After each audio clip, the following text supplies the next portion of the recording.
My parents forgot my birthday 3 times to prioritize my sister, the golden child. But when I finally spoke up, hidden family truths unraveled in chaos. Hi, I'm 20 male. My name's Ethan, and for most of my life, I felt like a stranger in my own home. I'm the older brother, just 1 year older than my sister Emily. But you wouldn't know it by the way things worked in our family. From the outside, we probably looked normal. But behind closed doors, it felt like we were living in 2 separate worlds. Emily was born with chronic health problems and a physical disability. Her life revolved around hospitals, therapists, and constant medical care. My parents devoted everything to making her life easier. And while I understood why, it meant they barely showed up for me. Emily was born with chronic health issues and a physical disability. Her childhood was a blur of doctor's appointments, therapies, and constant medical concerns. Mom and Dad did everything they could to make her life easier, to soften the edges of her pain, and I understood that truly. But in doing so, they forgot to show up for me. From as early as I can remember, my role was the healthy one, the easy kid, which meant I was expected to fend for myself a lot. My parents were always making special time for Emily, planning things that could accommodate her limitations. That stuff takes a lot of time and energy, I know, but it left little room for anything else, including me. When Emily and I were little, I remember being excited about family outings, thinking maybe this time we'd all go together. But more often than not, I ended up staying with a neighbor or dropped off at Aunt Linda's place. It was always, "We'll bring you next time," or "It's just easier if Emily doesn't have to travel too far today." Those next times for me seemed to never come. It wasn't just the trips, it was the everyday things, too. Playing in the park, going for ice cream, or just watching a movie together. They always chose something that fit Emily's needs, which I understand she needed more care, but it often felt like they forgot they had another kid who also wanted to feel like part of the family. I think the first time I really felt the sting of being the forgotten one was during one of my birthdays.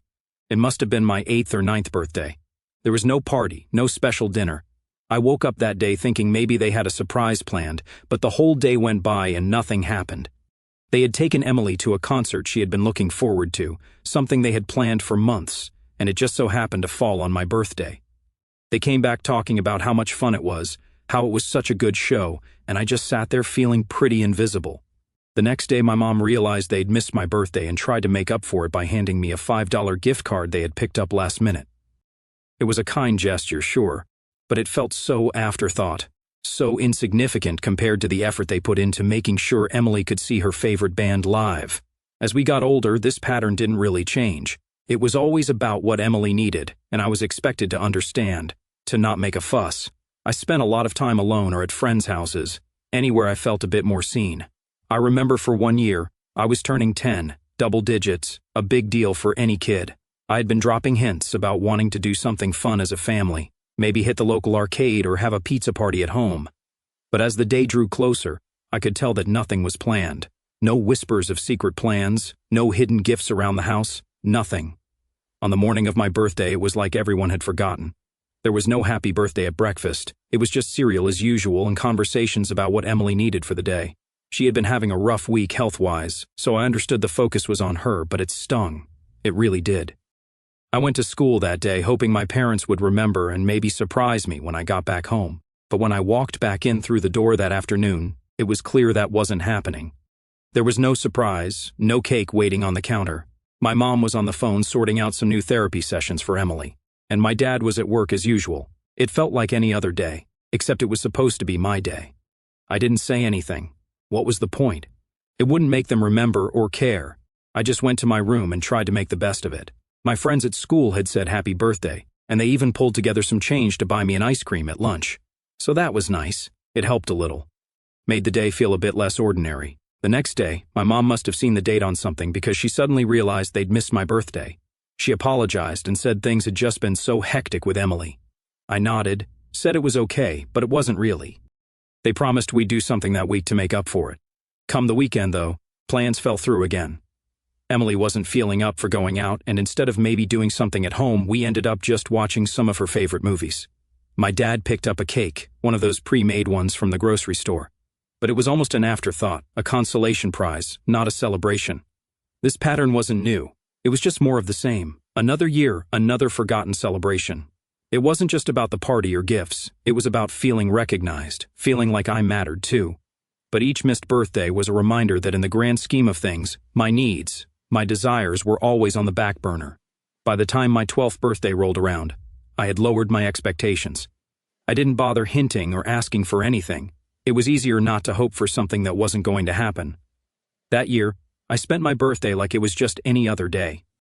I did my homework, played video games, and helped around the house.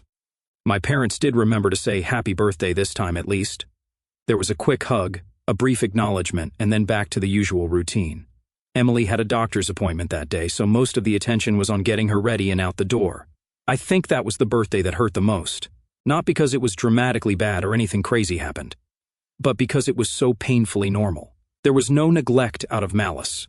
It was just neglect out of habit. They were so used to pouring all their energy into Emily's needs that mine just didn't register on their radar. It wasn't just birthdays either. School achievements, hobbies, things I was proud of. They all just sort of got nodded at and then brushed aside. As I got older, the disappointment started to harden into something else, resignation. I stopped expecting things to be different. Friends' birthday parties were a glimpse into what it could be like with parents who planned and celebrated their kids. I enjoyed those moments, basked in the warmth of those celebrations, and then went home to my reality. In therapy, when we started going a few years later, one of the therapists pointed out that these missed moments were significant. They weren't just little slips.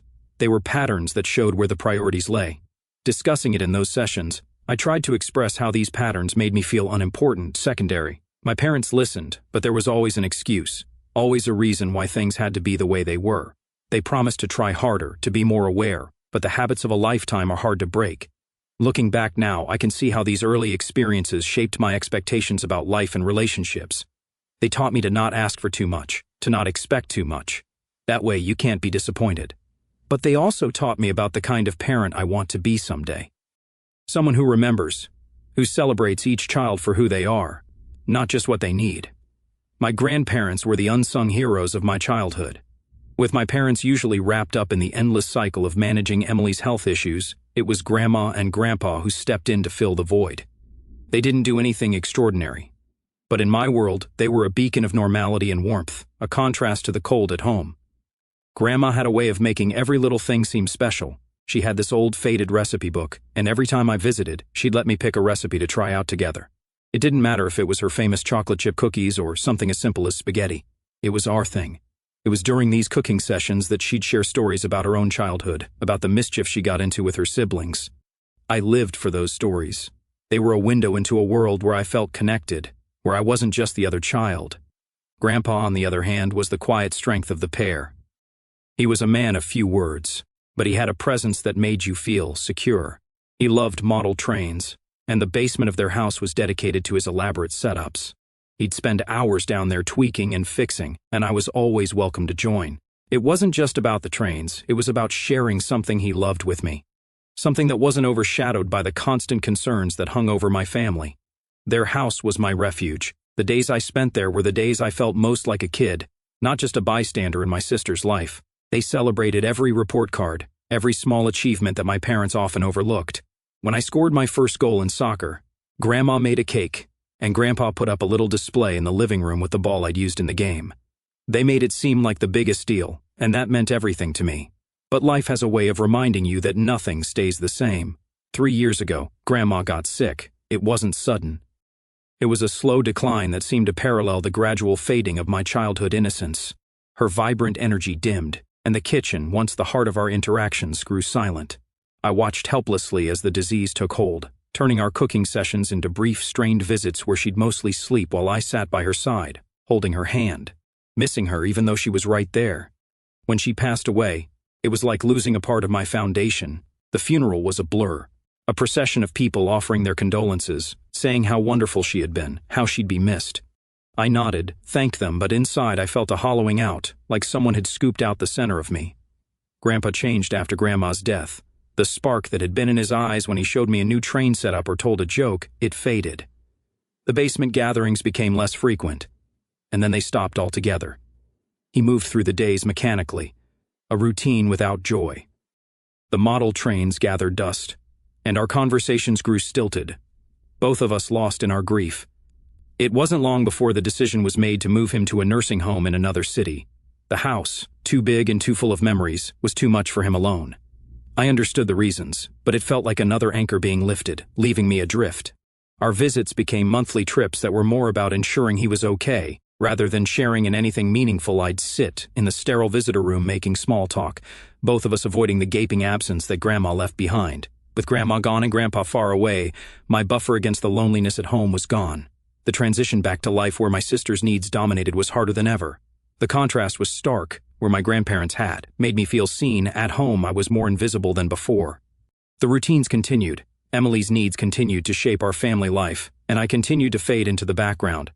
The isolation wasn't just physical. It was emotional. During family gatherings, conversations would circle around Emily's latest treatments or her challenges. I'd chip in where I could, try to share bits about school or friends, but it often felt like speaking into a void. My words seemed to dissipate the moment they left my lips, unimportant and fleeting. Even at school, I started to withdraw. Friends invited me to hang out, but I found myself declining more often, opting instead to spend time alone. It was easier than explaining why I was down or why I didn't feel up to pretending everything was okay. They knew about Emily, of course, but no one really understood the full weight of living in her shadow, of having my own needs and desires perpetually sidelined. The worst part was feeling guilty for these feelings. Emily didn't choose her health issues, and I knew my parents were doing their best under tough circumstances. But knowing that didn't ease the sting of neglect, nor did it fill the growing gap within me, a space where familial warmth once lived. As I navigated this new reality, I realized that I needed to find new sources of support, new ways to feel valued. I turned to teachers, to coaches, any adult who might offer a word of encouragement or a moment of recognition. Each small acknowledgement felt like a lifeline, a reminder that I could be more than just the healthy sibling, more than just the other child. Looking back, losing my grandparents not only marked the end of their physical presence in my life, but also the end of my childhood. In many ways, it forced me to face the imbalance in my family head-on and to start seeking ways to carve out my own space, my own identity, independent of the family drama that had so long defined me. Sibling rivalry is typical in most families, but when your sibling has special needs, the dynamics can shift drastically. The term rivalry doesn't even feel right. It's not like we were ever competing on the same level. Emily's needs always came first, which I understood on a rational level, but emotionally it was a whole different story. It all came to a head one evening that felt like any other at first. I was in the middle of a gaming session, a rare moment of relaxation in a house that often felt more like a revolving door of therapists and medical crises. Emily was having a tough day, more pain than usual, which made her short-tempered and moody. Mom and Dad were doing their best to comfort her, but nothing was really working. That's when things took a turn for the worse. In her frustration, Emily lashed out. It wasn't the first time she had a tantrum, but this time my gaming console bore the brunt of her anger. Controllers flew, the console crashed to the floor, and the game I was in the middle of vanished into a screen of static. I was stunned, just staring at the wreckage of what was my only real escape from the everyday stress. When I looked to my parents for support, hoping for once they'd see the impact of Emily's actions on me, all I got was a hurried apology as they scooped her up to calm her down. They were more concerned with her tears, her reasons for the outburst, than the fact that she destroyed my property, something that mattered to me. The message was clear. Her immediate needs were more important than any of my feelings or possessions. That night, after Emily calmed down and everyone else seemed to move on, I was left with a broken console and a growing resentment that no amount of silent brooding could dissipate. I lay in bed thinking about how unfair it was that her needs not only came first but seemed to be the only needs that mattered. It wasn't her fault she was in pain or that she had limitations. But why did that mean I had to be the collateral damage? Over the next few days, I tried to brush off the incident, but the frustration simmered. I found myself snapping over small things, withdrawing further into myself. My parents noticed but misinterpreted my mood as typical teenage angst, attributing it to school stress or just a phase. They suggested maybe I needed more sleep or should try talking to someone, like a counselor at school. It felt like another dismissal, another way of saying that my problems weren't as significant. It was around this time that I first brought up the idea of family therapy. I wasn't sure what to expect, but I was desperate for anything that might help us communicate better. To my surprise, my parents agreed. Maybe they realized things were starting to spiral, or maybe they hoped a professional could smooth over the growing cracks in our family dynamics. Either way, we found ourselves sitting in a stark, quiet room across from a therapist who seemed genuinely interested in hearing from each of us. Therapy sessions started to become part of our weekly routine. While they were supposed to be a space for all of us to improve our communication and understanding, it quickly felt like we were just going through the motions. My parents, eager to rectify their past neglect, initially threw themselves into the process with a kind of desperate energy. For a brief period, it seemed like we were making genuine progress. During these sessions, the therapist encouraged us to share our feelings openly, which was a new and uncomfortable experience for everyone. I talked about feeling like an outsider in my own family, about the pain of having my needs and interests consistently overlooked. It was liberating to voice these feelings, to have them acknowledged by a professional who didn't immediately dismiss them as teenage drama. My parents listened, really listened, for the first time in a long time. They seemed shocked to hear how deeply their actions or lack thereof had affected me. There were tears, apologies, and promises to do better. For a moment, I allowed myself to believe that change was possible, that we could find a new normal where I wasn't just an afterthought. To put these good intentions into practice, we started implementing more structured family time. It was decided that once a week, we would do something as a family that didn't revolve around Emily's medical needs or preferences. It was a small concession, but it meant the world to me. The first few times were awkward, but also kind of nice. We went to movies, visited museums, and even spent an afternoon bowling, activities that had no direct connection to hospitals, therapy, or medical discussions. However, the shift in focus didn't go unnoticed by Emily. She had grown accustomed to being the center of our parents' universe, and the sudden change sparked a deep-seated jealousy. It started with small comments here and there, subtle digs about how much fun we must have had without her, or how it was nice for her to have some quiet time at home. Her tone was light, but the underlying message was clear. She felt left out, and she wasn't happy about it. The situation escalated quickly. During what was supposed to be a calm family dinner, Emily broke down. She accused our parents of neglecting her, of forgetting about her needs in favor of spending time with me. Her reaction was intense, fueled by a mix of genuine fear of being left out and a manipulation tactic she had learned to use effectively. My parents, caught off guard and riddled with guilt, stumbled over themselves to reassure her, to apologize for making her feel that way. The backlash was immediate. Our scheduled outings became fewer and farther between, and when they did happen, they were overshadowed by the tension of Emily's displeasure.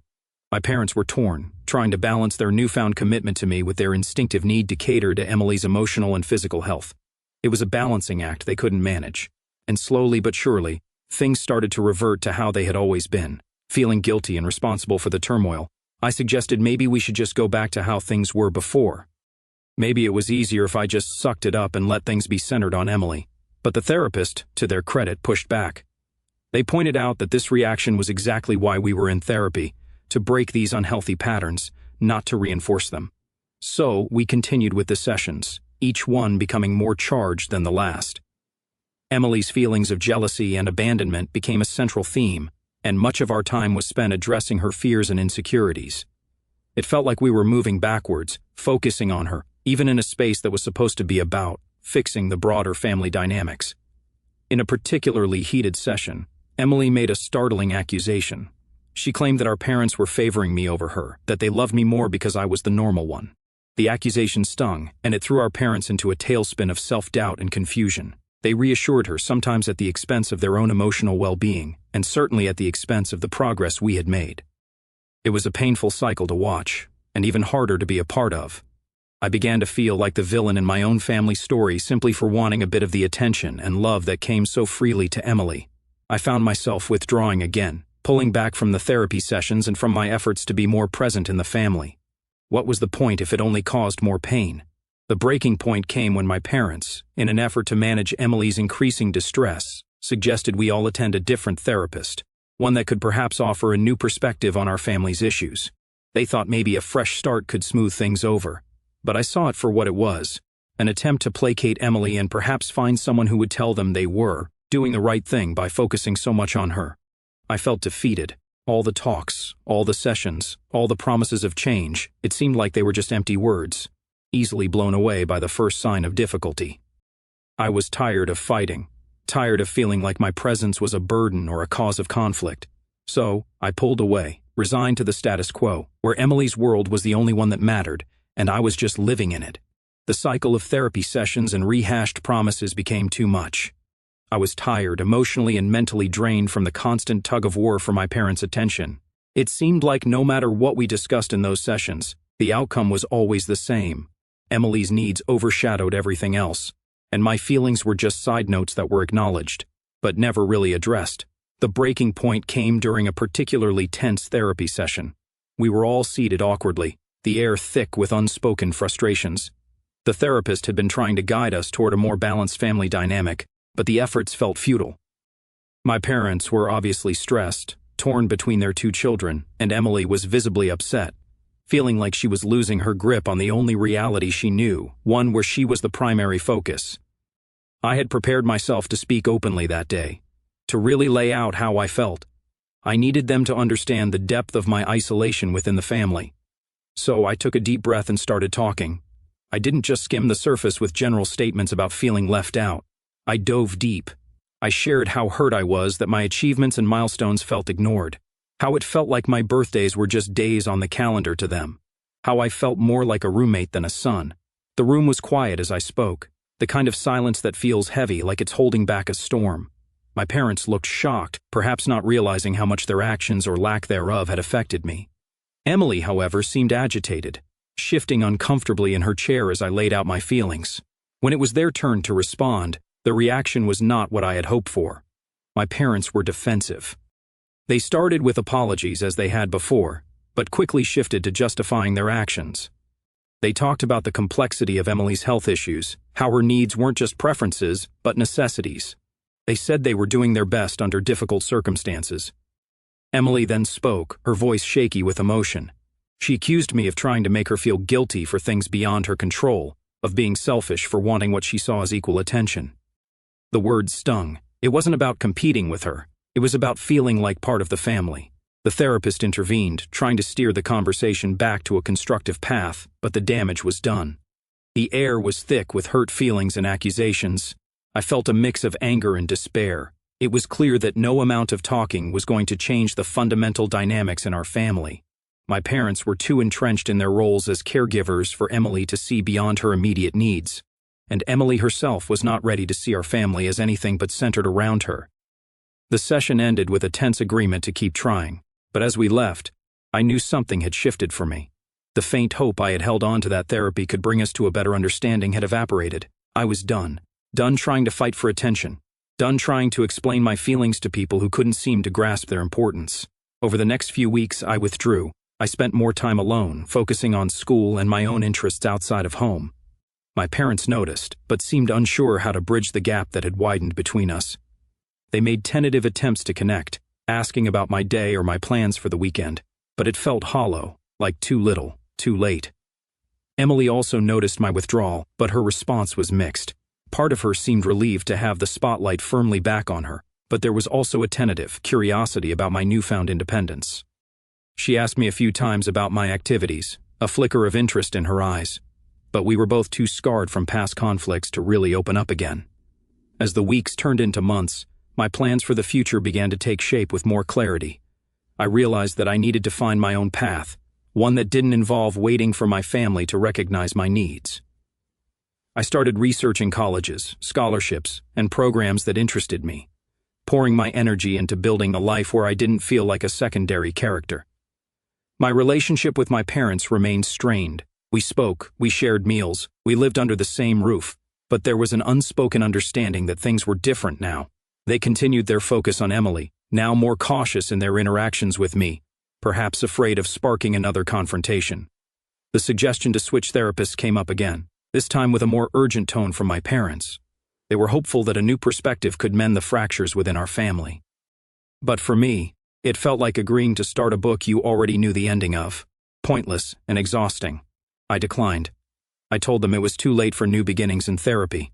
That ship had sailed, and I was already looking toward new horizons. They were disappointed, but there was also a resignation in their acceptance. A recognition that they had missed too many opportunities to make things right. I wasn't angry anymore, just resolved.